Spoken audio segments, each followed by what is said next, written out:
s'appelle Groot à tous, ici Gwen et aujourd'hui on se retrouve pour la critique de Peacemaker saison 2. Pour résumer rapidement mon avis, j'ai beaucoup aimé. La saison 1 se concentrait déjà beaucoup sur les personnages mais celle-ci se concentre encore plus dessus. Tout le développement qu'ils vont avoir au fur et à mesure de la saison est vraiment intéressant et les acteurs les jouent parfaitement bien. Le thème des mondes parallèles est un sujet qui fait souvent peur, car pas mal de films et séries ont gâché ce principe et Peacemaker s'en sert vraiment bien pour apporter des thématiques intéressantes, drôles et touchantes. On retrouve encore une fois une très bonne musique qui accompagne parfaitement la série tout le long et la réalisation est plutôt bonne.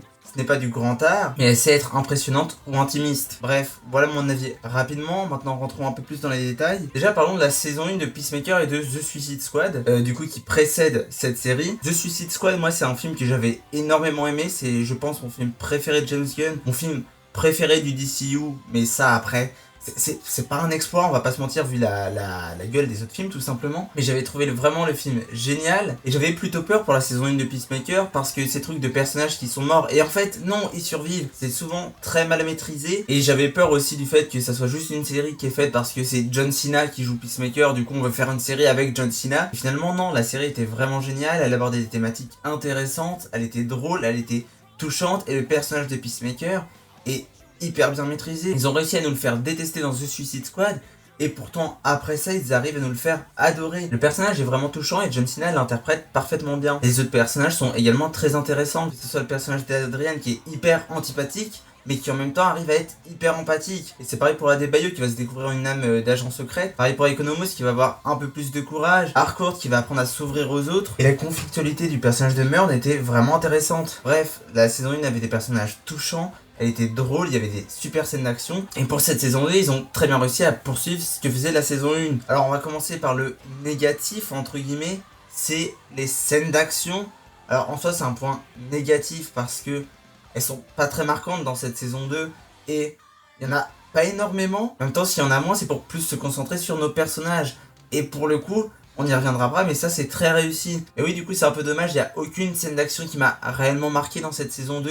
Je me souviens, alors que quand je pense à la saison 1, bah il y a direct deux scènes d'action qui me viennent en tête. C'est voilà la scène avec le gorille et le combat final, on va dire, pour ceux qui n'ont pas vu, pour pas spoiler. Alors que pour cette saison 2, bah il y a aucune scène qui me vient en tête. Il y a qu'une seule scène qui me vient en tête et c'est... la scène est intéressante, encore une fois, d'un point de vue des personnages, mais en termes d'action pure, c'est vraiment pas incroyable. Donc voilà, les scènes d'action sont vraiment pas incroyables. Moi je considère pas ça comme un point négatif parce qu'encore une fois c'est pas le but de cette saison 2. Le but c'est de développer nos personnages et de rentrer plus en profondeur avec leurs conflits intérieurs, etc. Et du coup, parlons-en de nos personnages. J'aime beaucoup l'évolution de Peacemaker dans cette saison 2, enfin du coup de Chris Smith, et on va vraiment se concentrer sur l'humain derrière Peacemaker, derrière le héros. Et j'ai vraiment trouvé ça génial, le fait de se servir d'un monde parallèle en fait pour nous montrer ce qu'il a pu manquer. Ce monde parallèle qui va lui apporter en fait ce qu'il a toujours voulu, mais avec une contrepartie, disons, voilà, je vais pas dire c'est quoi, mais je trouve ça très intéressant. On voit que le personnage a des regrets, il s'en veut pour certaines choses, donc tout le long de la série, il va devoir apprendre à s'accepter lui-même en fait, à avoir confiance en lui, bah tout simplement à être plus Chris Smith que Peacemaker. Voilà, et John Cena du coup je le trouve vraiment très touchant dans son interprétation de... bah il est un peu bené Peacemaker, voilà, on va pas se mentir. Et du coup il va y avoir des scènes très drôles avec ça, parce que bah il va tout simplement rien comprendre, ce qui va du coup créer un décalage comique. Et aussi des scènes touchantes où il va avoir une certaine sensibilité. Voilà, on voit qu'il est attaché à ses amis et qu'il veut les protéger avant tout. Et je trouve qu'on voit en fait l'évolution de son acting au fur et à mesure, c'est-à-dire dans The Suicide Squad où il y avait pas vraiment de sensibilité, où il y avait vraiment juste son côté... bourrin un peu débile. Dans Peacemaker saison 1, il y avait déjà des scènes plus émouvantes. Mais là, dans cette saison 2, c'est vraiment centré sur lui, sur son personnage, sur qui il est. Et il nous retranscrit parfaitement les émotions qu'il faut nous faire ressentir en fait. Ensuite, le second personnage intéressant, c'est Harcourt. Là où dans la saison 1, elle était plutôt mise de côté. Voilà, il y avait une petite intrigue avec elle et Chris, mais c'était quand même une intrigue secondaire, voire tertiaire. Voilà, c'était pas le personnage le plus intéressant de la saison 1, et là ils ont réussi à le reprendre en fait et à le rendre plus profond, notamment on va apprendre des choses par rapport à son passé qui va rendre la relation qu'elle avait avec Chris encore plus passionnante, et le conflit intérieur qui va aussi la poursuivre entre guillemets, je trouve vraiment parfaitement bien géré. Bah encore une fois on voit qu'elle s'ouvre un peu plus aux autres, mais qu'elle est déjà fermée à elle-même, et cette saison 2 c'est vraiment d'abord s'ouvrir à elle-même pour ensuite s'ouvrir aux autres et à ses amis. Ensuite le personnage d'Adebayo je le trouve plus mis sur le côté entre guillemets, son développement voilà, va avoir un arc entre guillemets qui va durer toute la série, mais c'est un petit arc qui est important pour elle, mais qui est pas au centre de la série. Mais malgré ça, il reste quand même passionnant, et la conclusion, disons, de son arc donne une scène qui est vraiment très touchante. Enfin, j'ai presque failli pleurer devant cette scène. Elle est très bien maîtrisée, et les actrices donnent une interprétation qui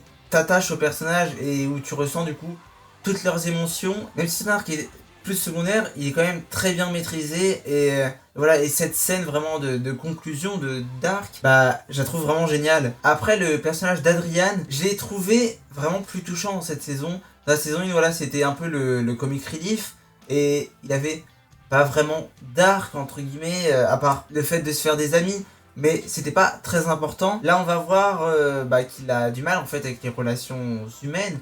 On va voir qu'il est très attaché aux autres, alors que les autres le sont pas forcément à lui. Et donc la relation qu'il va entretenir avec les autres va être très impactante. Il y a une scène entre guillemets où il pense perdre quelqu'un. Voilà, l'acteur est vraiment génial. Là, enfin, vraiment, j'en avais des frissons. Et on voit que le personnage nous est présenté comme antipathique, et il l'est pour énormément de choses. Malgré ça, il y a des choses où il est... Et du coup, j'ai beaucoup aimé ce personnage. Je me suis aussi beaucoup reconnu parce que voilà, je suis autiste, et en tant qu'autiste, souvent on a cette chose de les autistes sont pas empathiques ou quoi que ce soit. Et en fait, c'est pas que les personnes autistes sont pas empathiques, c'est que ils ont une empathie différente. Par exemple, moi, la mort d'un proche, je vais être triste, mais pas plus que ça. Et c'est pas parce que j'aimais pas ce proche-là ou quoi que ce soit, c'est je l'aimais, mais juste, ça va pas me toucher. Mais parfois, il y a deux choses qui vont me toucher, alors que la plupart des gens s'en fichent. En fait, par exemple, si je vois un animal mort sur le bord de la route, ça peut me faire pleurer. Et du coup, j'ai trouvé que c'était vachement bien géré dans cette série, ce truc de... En fait, c'est pas qu'il est antipathique, c'est juste qu'il a une empathie différente. Du coup, voilà, ça m'a permis beaucoup de me reconnaître dans ce personnage. Et du coup, j'ai bien aimé ce conflit intérieur qu'il avait. Et enfin, le personnage d'Economos, où lui, il est un peu pareil qu'Adrian. Il paraît antipathique, mais il l'est pas forcément. Il va d'ailleurs avoir une relation avec Adrian qui va être assez intéressante, où on va voir que Adrian le saoule complètement, qu'il en a marre de lui, mais en même temps, il aime bien et il veut le soutenir entre guillemets. Et donc j'ai trouvé que malgré le fait qu'il fait genre qu'il en a rien à faire des autres et tout, il a quand même des petites intentions qui sont touchantes comme ça, par-ci par-là. Voilà, c'est assez subtil, mais j'ai trouvé ça vachement bien. Et même les personnages secondaires comme Bordeaux, Flag ou même Fleury vont pas avoir d'évolution extraordinaire, mais ce sont quand même des personnages intéressants à suivre, que ça soit Flag avec l'envie de vengeance en fait qu'il a envers Peacemaker parce qu'il a tué son fils, Fleury qui est complètement malade mais qui a quand même un aspect un peu touchant, et Bordeaux qui, malgré le fait qu'elle soit un robot, va quand même avoir un côté humain, et je pense que la saison 3 va développer plus ce côté-là, et j'ai vraiment hâte de voir. Bref, tous les personnages de la série sont parfaitement maîtrisés et tu crois en eux. En fait, ils te plongent dans l'histoire et t'es vraiment avec eux, et t'as pas envie qu'il leur arrive du mal en fait. Maintenant, revenons sur le monde parallèle, parce que du coup, souvent ça fait assez peur, parce que ces dernières années, voilà, les questions de multiverse, de monde parallèle, c'est quelque chose qui effraie les gens, parce que y a eu pas mal de films et séries qui ont très mal utilisé ce concept. Du coup, les gens en ont un peu marre. Après, il y a certains films et séries qui l'utilisent parfaitement, comme Everything Everywhere All At Once ou Rick et Morty. Le sujet fait quand même peur, et là, cette saison 2 le gère parfaitement. Et ils ont compris qu'en fait, le but du multivers, c'est d'avoir une autre façon de notre monde pour mieux comprendre notre monde, entre guillemets. Voilà, c'est comme les doubles maléfiques, c'est un reflet de ce que le personnage pourrait être pour mieux comprendre notre personnage. Et là, c'est vraiment ça. C'est pour du coup développer le personnage de Peacemaker. J'en ai déjà parlé plus tôt. On va le confronter à certaines choses.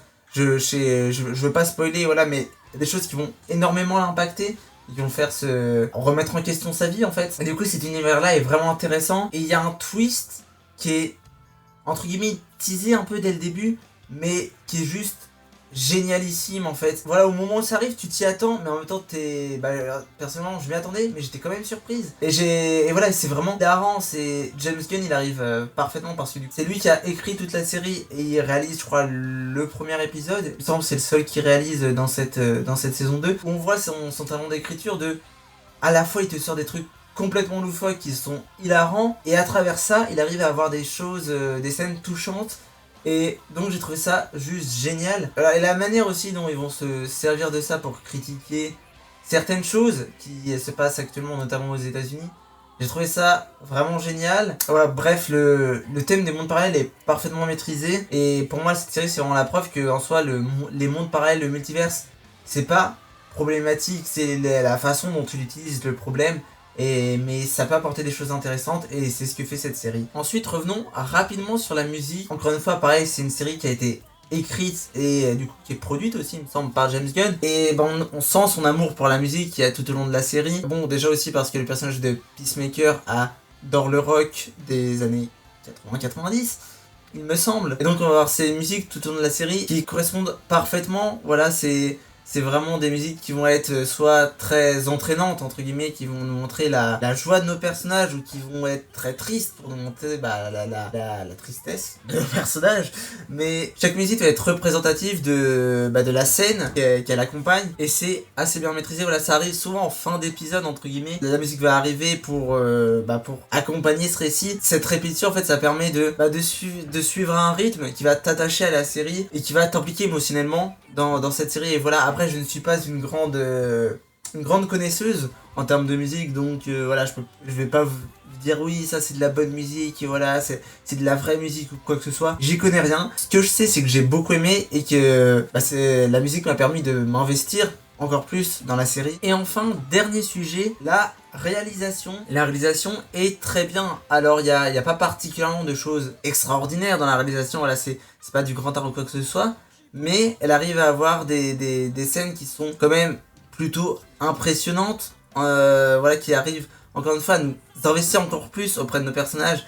Voilà, il va y avoir une réalisation à certains moments assez intimiste. Alors on va avoir des gros plans pour nous sentir auprès de nos personnages, pour qu'on soit totalement investi avec eux. Et au-delà juste des scènes émotionnelles où on est impliqué avec nos personnages, même une scène d'action. Alors je sais que j'ai dit que les scènes d'action étaient pas incroyables dans cette série. Il y a quand même une scène d'action qui est assez intéressante en termes de mise en scène, et qui va bien suivre notre personnage, et qui va avoir un aspect aussi comique à certains moments. La réalisation va parfaitement maîtriser ça. C'est cet aspect en même temps grandiose, entre guillemets, des capacités de notre personnage, et en même temps du ridicule, entre guillemets, qui peut avoir à certains moments. Là-dessus, c'est plutôt bien géré. Et même, voilà, on va voir par exemple cette scène d'action où le but c'est de nous montrer vraiment notre personnage face à l'action. Et par exemple, plus tard, on va avoir une autre scène où notre personnage va plutôt être surpris par une certaine attaque, on va dire. Du coup, il va y avoir une scène d'action, et du coup, on va avoir une réalisation beaucoup plus dissociée, entre guillemets, qui est pas dans le côté action, ça fait boum boum, il se passe ça, c'est vraiment juste, entre guillemets,